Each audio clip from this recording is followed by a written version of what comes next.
ये बात उन दिनों की है जब बुद्धा मारावना में अपना समय व्यतीत कर रहे थे। इस समय तक बुद्धि की प्रसिद्धि दूर दूर तक फैल चुकी थी। बहुत दूर दूर से लोग अपनी चिंताओं और परेशानियों का समाधान खोजने के पास आते थे। ऐसे ही एक दिन जब बुद्धा मारावना में अपने शिष्यों को प्रवचन दे रहे थे तो एक अधेड़ उम्र का व्यक्ति अपने 21 वर्ष के पुत्र को अपने साथ लिए बुद्धि की तरफ चला रहा था। जब यह प्रवचन स्थल के पास पहुंच गए तो एक नजर उन पर डाली और इशारे से बैठने के लिए कहा। जब प्रवचन समाप्त हो गया और सभी लोग वहां से चले गए तो बुद्ध ने उस व्यक्ति को अपने पास बुलाया और बैठने के लिए कहा। वहां चारों तरफ हरियाली छाई हुई थी। मौसम बहुत सुहाना था और तरह तरह के पक्षियों की आवाजें गूंज रही थी। ऐसा नजारा देखकर उस व्यक्ति को अंदर से असीम शांति महसूस हो रही थी। इसके बाद बुद्ध ने उस व्यक्ति से आने का कारण पूछा तो इस पर व्यक्ति ने कहा, यह टाठागरा, मैं 2 दिन की लंबी यात्रा करके अपने पुत्र को आपसे मिलवाने लाया हूँ। ये मेरा इकलौता पुत्र है और ये हर समय थका थका रहता है। ऐसा लगता है जैसे इसके अंदर कोई जान ही नहीं है, कोई प्राणी नहीं है। इसका स्वभाव भी काफी चिड़चिड़ा हो गया है। अगर हम इससे कुछ भी कहते हैं तो यह हमारी छोटी छोटी बातों पर गुस्सा हो जाता है। इसके देखने की क्षमता भी उम्र से पहले ही कमजोर हो गई है और इसके बाल भी सफेद पड़ने लगे हैं।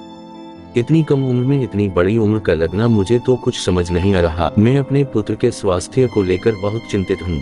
जब मैं अपने पुत्र को बिडा जी के पास लेकर गया तो उन्होंने कुछ औषधि दी और कहा, अपने पुत्र को तनाव कम लेने के लिए कहो। वो अपने दिमाग में बहुत अधिक तनाव लेता है, इसलिए उसकी ऐसी हालत हो गई है। लेकिन मुझे उनके बहुत समझाने के बाद भी तनाव का मतलब समझ नहीं आया। मुझे नहीं पता कि तनाव होता क्या है, यह किन कारणों से आता है और उसे कैसे अपने पुत्र के दिमाग से निकालूं, लेकिन मुझे सबसे पहले तो ये समझना है कि तनाव होता क्या है। इसीलिए तथागत मैं आपके पास आया हूँ, कृपया आप मेरी समस्या का समाधान कीजिए। यह सुन बुद्ध उसके पुत्र को बड़े ध्यान से देखते हैं, उसके चेहरे को देखते हैं, उसकी आंखों को देखते हैं और फिर उसके हाथों की नब्ज को भी देखते हैं।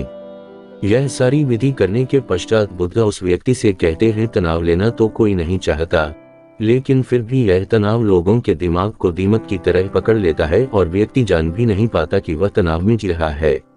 लेकिन अगर व्यक्ति तनाव के कारणों को अच्छे से समझ लेता है और तनाव के बारे में कोई ऐसा पैमाना बना लेता है जिससे वह जान सके कि वह कितने तनाव में है, तो वह इस समस्या का समाधान भी खोज सकता है। सबसे पहले तो तुम ये समझो कि तनाव होता क्या है। जब भी कोई व्यक्ति कोई काम कर रहा होता है लेकिन उसका मन कहीं दूर भटक रहा होता है, कल्पनाओं में होता है, तो उसके शरीर और मन के बीच एक दूरी पैदा हो जाती है। यह दूरी जितनी अधिक होगी व्यक्ति उतनी ही ज्यादा बेहोशी की अवस्था में होता है और शरीर व मन के बीच की इसी दूरी, इसी खिंचाव को तनाव कहा जाता है। आखिर कोई पसंदीदा खेल खेलने के बाद व्यक्ति चुस्ती और प्रसन्नता से क्यों भर जाता है, जबकि उसने तो अपने शरीर को तकाया है। लेकिन समझने वाली बात यह है कि खेलते समय मन और शरीर एक साथ पूरी तरह से उस खेल में केंद्रित होते हैं, जिससे शरीर और मन के बीच दूरी पैदा नहीं होती और कोई तनाव पैदा नहीं होता। और अगर दिमाग में कोई तनाव था भी तो वो भी दूर हो जाता है। लेकिन इसके विपरीत जब हम कोई ऐसा काम करते हैं जो हमें पसंद नहीं है तो हमारा ससुर तो उस काम को कर रहा होता है, लेकिन हमारा मन कहीं दूर कल्पनाओं में भटक रहा होता है, जिससे शरीर और मन के बीच एक दूरी पैदा हो गई और तनाव ने जन्म ले लिया। इसीलिए व्यक्ति को एक समय पर सिर्फ एक ही काम करना चाहिए और अपने तन और मन की सारी शक्ति उसी एक काम पर लगा देनी चाहिए, जिससे व्यक्ति के अंदर तनाव पैदा ही ना हो। इसके बाद बुद्ध ने कहा, तनाव पैदा होने के मुख्य 8 कारण होते हैं और जिसने इन कारणों को समझ लिया वो जीवन भर तनाव मुक्त रह सकता है। मुख्य कारणों में सबसे पहला कारण है अति महत्वाकांक्षी होना। महत्वाकांक्षी होना अच्छी बात है, लेकिन क्या कभी आपने इस बात पर ध्यान दिया है कि इंसान के लक्ष्य कभी पूरी ही नहीं होते। उसका एक लक्ष्य पूरा हुआ नहीं कि वह दूसरे की तरफ भागने लगता है, दूसरा पूरा हुआ तो तीसरे की तरफ, और इस तरीके से वो अपने लक्ष्यों को पाने के लिए जिंदगी भर गोल गोल घूमता रहता है। इसीलिए जो व्यक्ति अति महत्वाकांक्षी होता है, जिसने बड़े बड़े लक्ष्य बनाए होते हैं, वह वर्तमान में कभी रह नहीं पाता। उसका मन सदैव भविष्य की योजनाएं बनाने में ही व्यस्त रहता है। उसका शरीर तो वर्तमान में रहता है लेकिन भविष्य में ही रहता है, जिससे मन और शरीर के बीच दूरी पैदा हो जाती है और वह तनावभरी जिंदगी जीने लगता है। बुद्ध के मुंह से यह बात सुन उस लड़के ने कहा, बुद्ध, तो फिर इसका मतलब है कि हमें लक्ष्य नहीं बनानी चाहिए, क्योंकि लक्ष्य बनाना भी तो महत्वाकांक्षा ही है।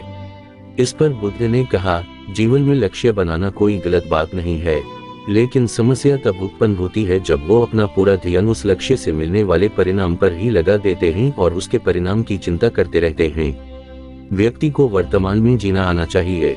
आप लक्ष्य बनिए और उस लक्ष्य की प्राप्ति के लिए कड़ी मेहनत करिए, लेकिन साथ ही साथ आपको इस बात का भी ज्ञान होना चाहिए कि आप अभी वर्तमान में जी रहे हैं और वर्तमान ही सत्य है। बुद्ध ने आगे कहा, तनाव का दूसरा सबसे बड़ा कारण है ईर्ष्या।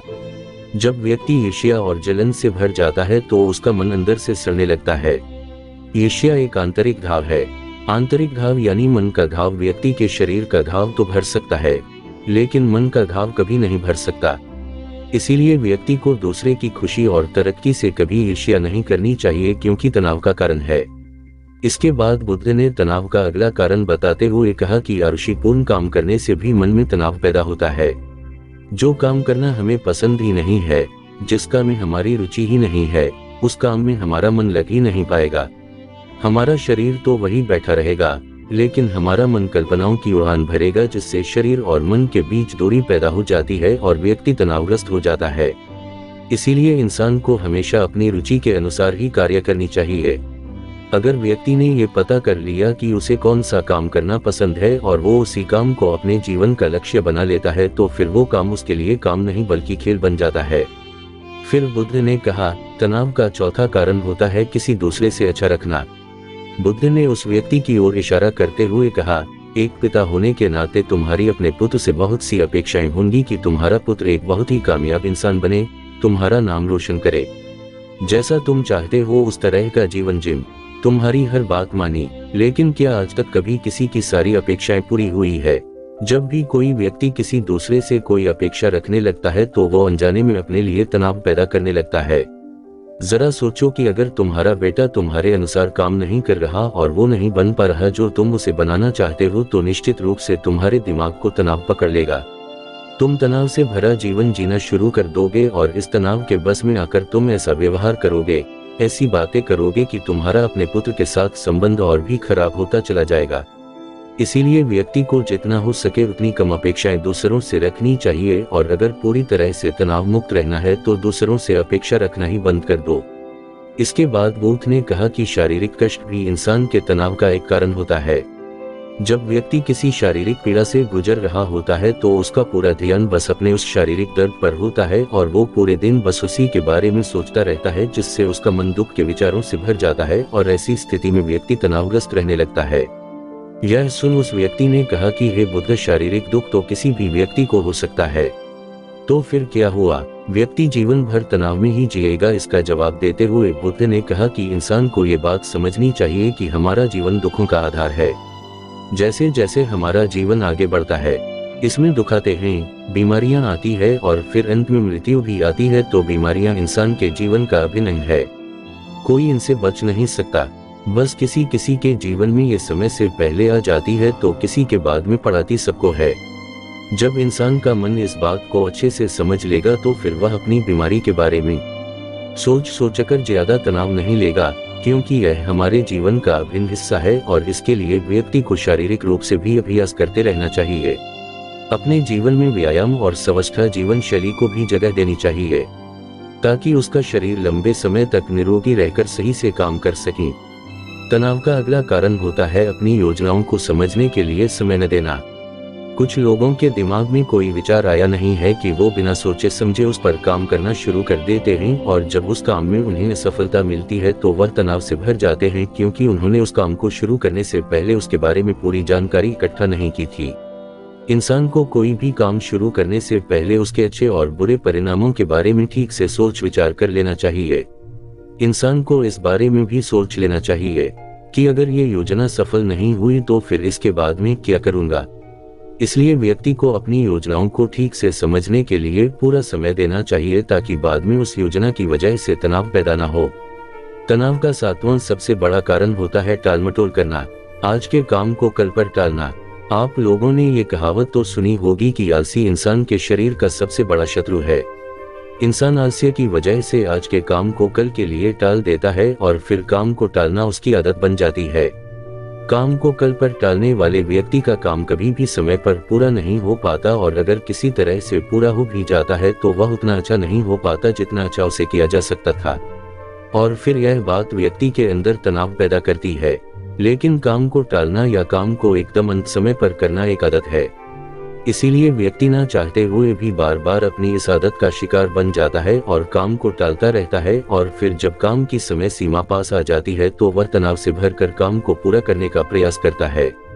इसीलिए तनाव मुक्त रहने के लिए व्यक्ति को काम को टालने की आदत छोड़नी पड़ेगी, और यह तभी संभव है जब व्यक्ति काम को समय से पहले खत्म करने का निश्चय करें। सबसे आखिरी और सबसे प्रमुख कारण जो तनाव का होता है वो है ज्यादा सोचना।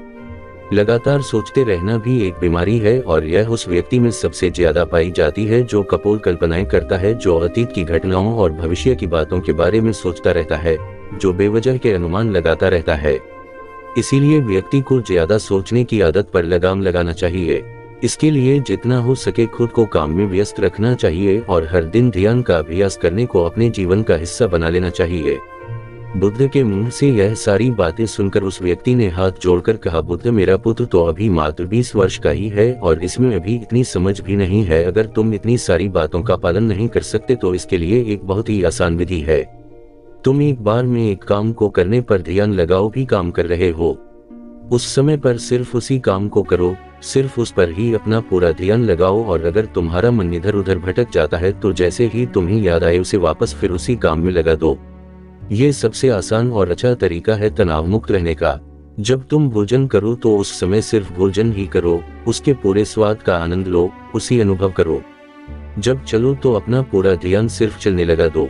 इससे तुम्हारा मन और तुम्हारा शरीर दोनों एक जगह पर केंद्रित रहेंगे। दोनों के बीच दूरी पैदा नहीं होगी, जो कि तनाव का मुख्य कारण होती है।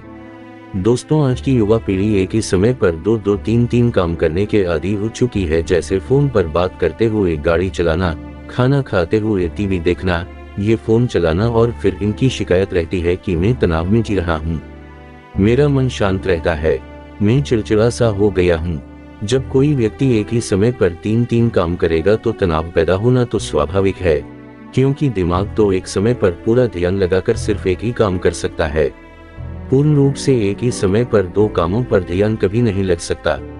इसीलिए जहां तक संभव हो सके एक समय पर सिर्फ एक ही काम करने का प्रयास करें, वो भी पूरे ध्यान के साथ। दोस्तों, आशा करता हूं कि आपको इस स्टोरीज से काफी कुछ सीखने को मिला होगा।